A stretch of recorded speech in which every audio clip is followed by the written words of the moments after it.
We can go back to the 19th century. And it was believed that the best care for people who acted erratically and the behaviors were not understandable was to put them in the countryside away from the population. Didn't work out that way. We knew that what we had to do is get our public aware of what was going on.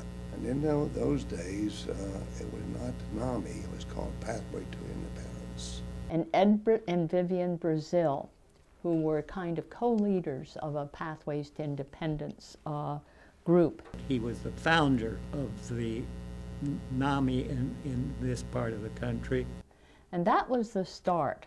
You know, his name was already around in various talking circles, and Ed was well known. They're really responsible for what NAMI is today. You know, they're the ones that the founders really. You know, the differences we made in earlier years was very, very, very hard.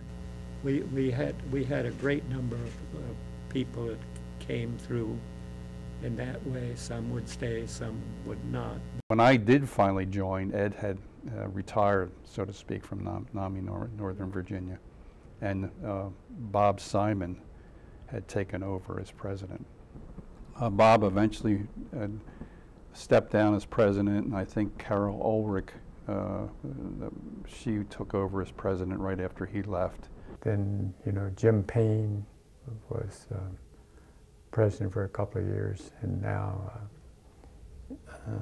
Jeanette is president now. It's coming along very well now, and we have a good board and good people leading it, and it's at a high point, I think, in the last few years.